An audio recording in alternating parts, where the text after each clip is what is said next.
First of all relax ಆಗಬೇಕು. ಅಷ್ಟು ಕಷ್ಟ ತಾಯಂದ್ರಿಗೆ ಇನ್ಯಾವುದೂ ಇಲ್ಲ. ಬಿಕಾಸ್ ನನಗೆ ಅನಿಸುತ್ತೆ ಫಸ್ಟ್ ಒಂದು ಮಗು ಇರುತ್ತಲ್ಲ, ಅವ್ರಿಗೆ ಯಾವ ಧೈರ್ಯದ ಮೇಲೆ ಇನ್ನೊಂದು ಮಗು ಮಾಡ್ಕೋತಾರೆ ಅಂತ. ಇವ್ರು ಕೊಡೋ ಟಾರ್ಚರ್ಗೆ ಬಿಸಿ ಅನ್ನ ಅಂತೆ. ಏಯ್ ಹಾಯ್ ಹಲೋ ನಮಸ್ಕಾರ, ಎಲ್ಲರೂ ಹೇಗಿದ್ದೀರಾ? ಎಲ್ಲರೂ ಚೆನ್ನಾಗಿದ್ದೀರಾ ಅಂತ ಭಾವಿಸ್ತಾ ನನ್ನ ಒಂದು ವಿಡಿಯೋನ ಸ್ಟಾರ್ಟ್ ಮಾಡ್ತಾ ಇದ್ದೀನಿ. ಎಲ್ರಿಗೂ welcome back to Pavana Kannada vlogs. ಹಾಗೆ ರ್ಯಾಂಡಮ್ ಆಗಿ ವಿಡಿಯೋ ಸ್ಟಾರ್ಟ್ ಮಾಡೋಣ ಅನ್ನಿಸ್ತು, ಹಾಗಾಗಿ ಸ್ಟಾರ್ಟ್ ಮಾಡಿದೆ. ನಂಗೊಂದು ಟಾಪಿಕ್ ಬಗ್ಗೆ ಹೇಳಬೇಕು ಅಂತ ಅನ್ನಿಸ್ತು. ಫಸ್ಟ್ ಆಫ್ ಆಲ್ ರಿಲ್ಯಾಕ್ಸ್ ಆಗಬೇಕು.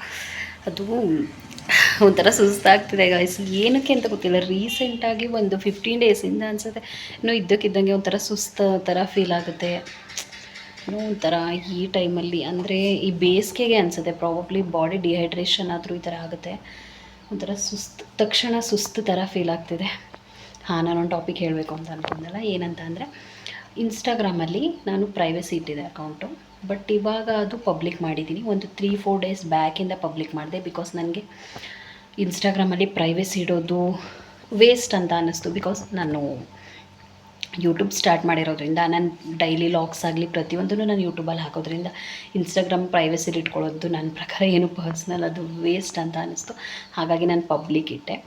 ಮತ್ತು ಇನ್ಸ್ಟಾಗ್ರಾಮಲ್ಲಿ ವ್ಯೂವರ್ಸ್ ಇದ್ದರೆ ಅವರು ಕೂಡ ಯೂಟ್ಯೂಬಲ್ಲಿ ಸಬ್ಸ್ಕ್ರೈಬ್ ಮಾಡ್ಬೋದು ಅನ್ನೋ ಒಂದು ಉದ್ದೇಶಕ್ಕೇ ಮೇಯ್ನ್ಲಿ ನಾನು ಪಬ್ಲಿಕ್ ಮಾಡಿದ್ದು.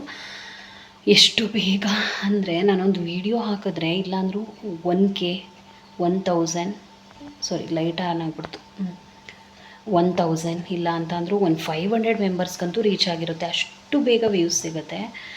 ಮತ್ತು 70 ಸಬ್ಸ್ಕ್ರೈಬರ್ ಏನೋ ಇನ್ಕ್ರೀಸ್ ಆಗಿದ್ದಾರೆ ನನಗೆ. ಅಷ್ಟು ಬೇಗ ಇನ್ಕ್ರೀಸ್ ಆಗುತ್ತೆ. ಬಟ್ ಯೂಟ್ಯೂಬಲ್ಲಿ ಏನಕ್ಕೆ ಆ ಥರ ಆಗಲ್ಲ ಅಂತ ಅನಿಸುತ್ತೆ.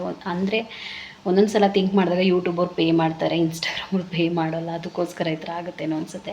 ಬಟ್ ಲಾಜಿಕ್ ಏನೇನಿರುತ್ತೋ ಗೊತ್ತಿಲ್ಲ, ನನಗಷ್ಟು ಐಡಿಯಾ ಇಲ್ಲ. ಬಟ್ ಯಾರಿಗಾದ್ರೂ ಇದ್ರ ಬಗ್ಗೆ ಐಡಿಯಾ ಇದ್ದರೆ ಕಮೆಂಟ್ ಮಾಡಿ ಏನಕ್ಕೆ ಅಂತ.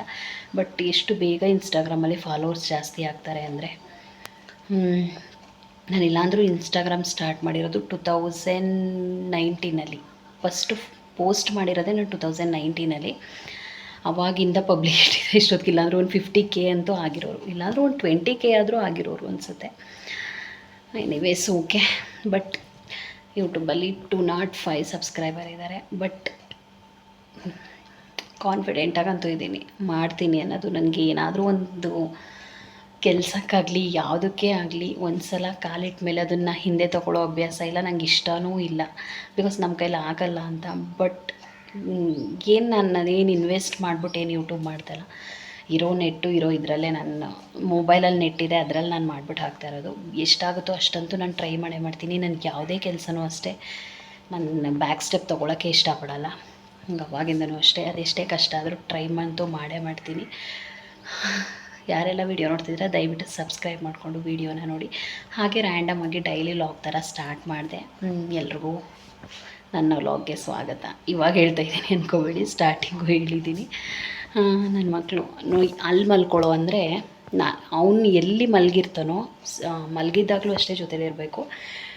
ಮಲಗಿದ್ದು ಎದ್ದ ಮೇಲೂ ಅಷ್ಟೇ ಕಂಡುಬಿಟ್ಟಾಗ ಅವ್ನ ಜೊತೇಲಿ ಇರಲೇಬೇಕು. ಸ್ಕೂಲ್ಗೆ ಹೋದ್ಮೇಲೆ ಅದು ಏನು ಮಾಡ್ತಾನೋ ಗೊತ್ತಿಲ್ಲ, ಒಳಗಡೆ ರೂಮಲ್ಲಿ ಮಲಗಿದ್ದು ಈಚೆ ಕಡೆ ಬಂದು ದಿವಾನ್ ಕಟ್ ಮೇಲೆ ಮಲಗಿದ್ದಾನೆ.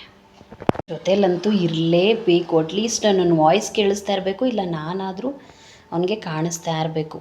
ಅದು ಏನೋ ಗೊತ್ತಿಲ್ಲ, ಆವಾಗಿಂದನೂ ಹೀಗೇ ರೂಢಿಯಾಗ್ಬಿಟ್ಟ. ಇಲ್ಲಿ ಬಂದು ಮಲ್ಕೊಂಡಿದ್ದಾನೆ, ರೂಮಲ್ಲಿ ಮಲಗಿದವನು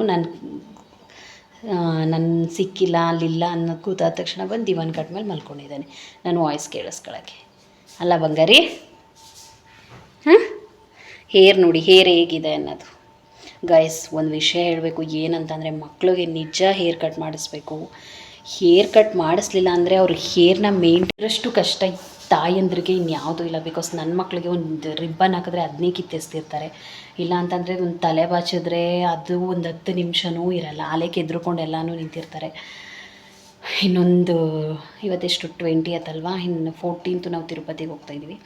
ಇನ್ನೊಂದು 20 ಡೇಸ್ ಅಷ್ಟೇ, ಆಮೇಲೆ ಹೇರ್ ಕಟ್ ಬೋಡ ಮಾಡಿಸ್ಬಿಟ್ಟು ತಲೆನ ಇನ್ನಂತೂ ಒಂದು ತಿಂಗಳು 3 ಮಂತ್ಸ್ ಬೇಕನ್ಸುತ್ತೆ ಫುಲ್ ಬರೋಕ್ಕೆ. ಆಮೇಲೆ ಕಟಿಂಗೆ ನನ್ನ ಮಗಳಿಗಂತೂ ಒಂದು 8 ಇಯರ್ಸ್ವರೆಗೂ ನಾನಂತೂ ಅವಳಿಗೆ ಲಾಂಗ್ ಹೇರ್ ಬಿಡಲ್ಲ, ಬಾಬ್ ಕಟ್ ಮಾಡಿಸ್ಬಿಡ್ತೀನಿ. ಬಿಕಾಸ್ ನಾನು ಮೇಂಟೈನ್ ಮಾಡೋಕ್ಕೆ ಆಗೋಲ್ಲ. ಬಿಕಾಸ್ ಅವಳಿಗೆ ಬುದ್ಧಿ ಬಂದು ಅವಳು ಹೇರ್ನ ಮೇಂಟೈನ್ ಮಾಡೋ ಅಷ್ಟಾದ್ರೂ ಬುದ್ಧಿ ಬರಬೇಕು. ಅಲ್ಲಿವರೆಗೂ ಅವಳಿಗೆ ಬಾಬ್ ಕಟ್ ಮಾಡಿಸ್ಬಿಡ್ತೀನಿ. ಹಾಂ, ಅದೇ ನನ್ನ ಮಗ ಬಂದಿಚ್ಚೆ.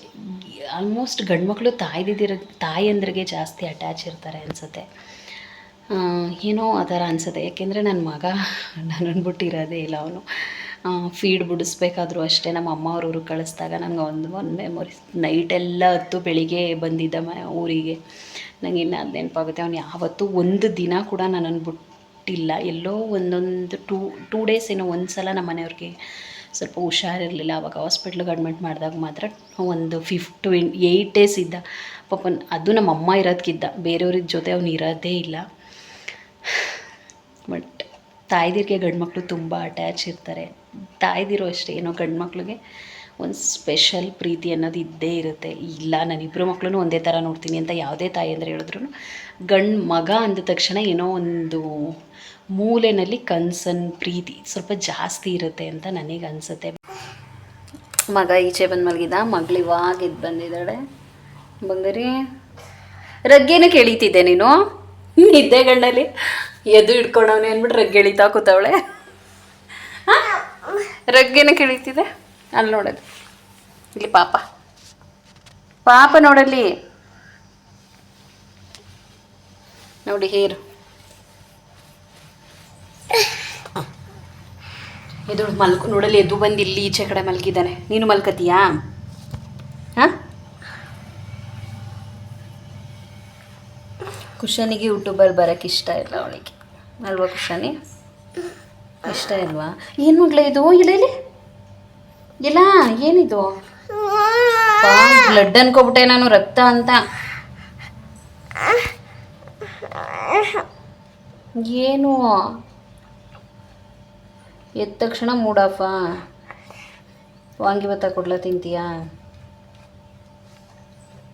ಎದು ಪಕ್ಕ ಮಲ್ಕೋಗಿ ಹೋಗ್ಲಿ, ಅಲ್ಲಿ ಹೋಗುವ ಹೋಗ್ಮಲೆ. ಎದೋಳು ಅಲ್ಲಿ ಮೇಲೆ ಎದೋಳು ಮೇಲೆ.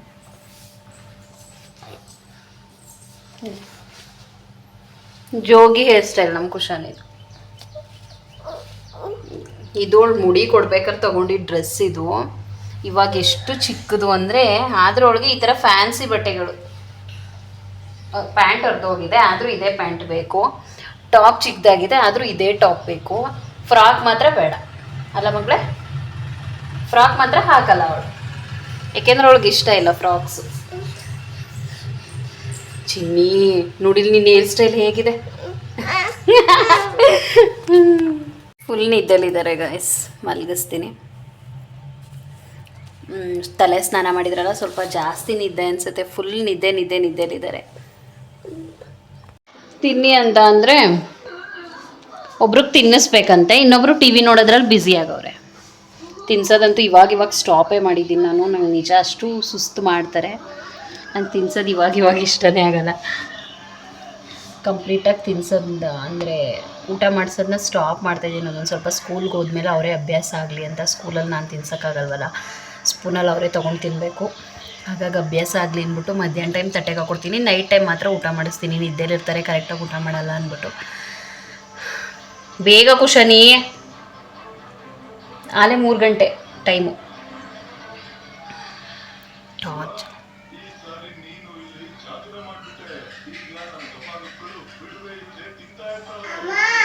ನನಗೆ ಅನಿಸುತ್ತೆ ಫಸ್ಟ್ ಒಂದು ಮಗು ಇರುತ್ತಲ್ಲ, ಅವ್ರಿಗೆ ಯಾವ ಧೈರ್ಯದ ಮೇಲೆ ಇನ್ನೊಂದು ಮಗು ಮಾಡ್ಕೋತಾರೆ ಅಂತ. ಇವ್ರು ಕೊಡೋ ಟಾರ್ಚರ್ಗೆ ಮಕ್ಳುಗಳು, ಇಬ್ಬರು ಮಕ್ಳು ಯಾರಿಗೆ ಬೇಕಂತ. ಅಯ್ಯಪ್ಪ.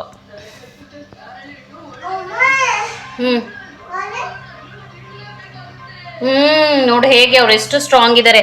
ನೀನು ಸ್ಟ್ರಾಂಗ್ ಆಗಬೇಕು ಅಂದರೆ ಊಟ ಮಾಡಬೇಕು. ಬೇಗ ಊಟ ಮಾಡ್ಕೊ. ಹಾಂ, ಸೈಕಲ್ ತಗೊಳ್ಳೋಣಂತೆ, ಊಟ ಮಾಡು. ಹ್ಞೂ ಸರಿ, ತಗೊಡ್ತೀನಿ, ಈಗ ಊಟ ಮಾಡು. ಬರೀ ಮಾತೆ ಹೊರ್ತು ಊಟ ಅಂತ ಮಾಡಲ್ಲ ನೀನು. ಹಾಂ, ಮೇಲಿರೋ ತಗೊಡ್ತೀನಿ, ಊಟ ಮಾಡು. ನಿಜ, ಬೇಗ. ಯಾರು ಫಸ್ಟ್ ಊಟ ಮಾಡ್ಕೋತೀರೋ ಅವ್ರಿಗೆ ಸೈಕಲ್ ತಗೊಡ್ತೀನಿ. ಹಾಂ ಸರಿ, ಊಟ ಮಾಡ್ಕೊಬಂತೆ ಬೇಗ. ಎದಕ್ಕೆ ಬೇಡ, ಊಟ ಮಾಡು. ಅವನ್ ಊಟದ ಬಗ್ಗೆ ನಿನ್ಗೆ ಯಾಕೆ ಟೆನ್ಷನ್ನು? ನಿನ್ನ ಊಟ ನೀನು ಮಾಡು ಬೇಗ. ಹೀಗೆ ಗೈಸ್ ಬರೀ ಮಾತು ಮಾತು ಮಾತು. ಊಟ ಅಂತೂ ತುತ್ತು ತಿನ್ನಲ್ಲ ಇವಳು, ನನಗೆ ಚೆನ್ನಾಗಿ ಗೊತ್ತು. ಬರೀ ಚಾಡಿ ಹೇಳೋದ್ರಲ್ಲೇ ಆಗೋಗುತ್ತೆ ನಿಂದು. ಅಯ್ಯೇ ಸುಮ್ಮನೆ ಫೋಟೋ ತೆಗಿತಲ್ಲ ನಾನು. ಅಲ್ಲಿ ನಿನ್ಕೋ.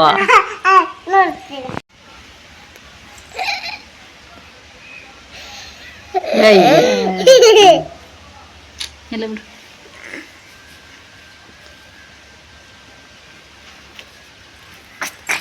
ಏನು ಊಟ ಮಾಡ್ದವ? ಏನು ಊಟ ಮಾಡ್ದೆ ನೀನು? ಅನ್ನಕ್ಕೆ ಏನನ್ನ? ಬರೀ ಅನ್ನ ಊಟ ಮಾಡ್ದ? ಇಲ್ಲ. ಮತ್ತೆ ಏನನ್ನ ಅದು? ಬಿಸಿ ಅನ್ನ. ಬಿಸಿ ಅನ್ನ ಅಂತೆ. ಏನನ್ನ? ಖಾರ ಅನ್ನ.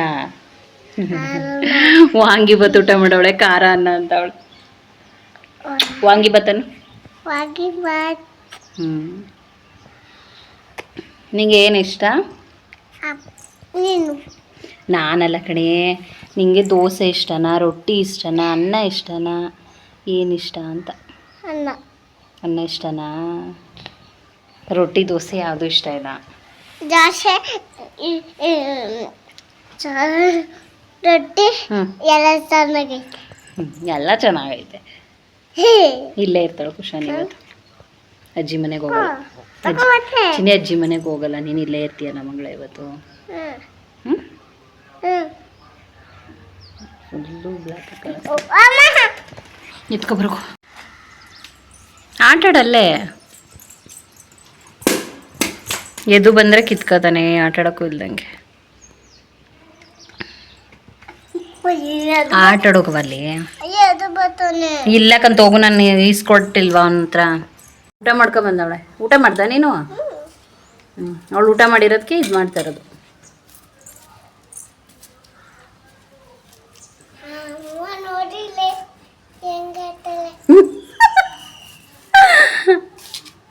ಚಿನ್ನಿ ಅವ್ನು ನಿನಗೆ ಶೇಮ್ ಮಾಡ್ತಾವನ್ ಕಡೆ.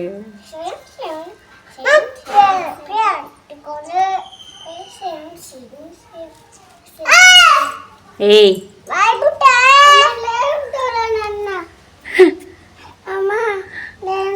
ಹೊಡಿತೀನಿ, ಹೋಗು. ಅನ್ನ ಊಟ ಮಾಡ್ಕೊಬ್ರು, ಹೋಗು ಬೇಗ.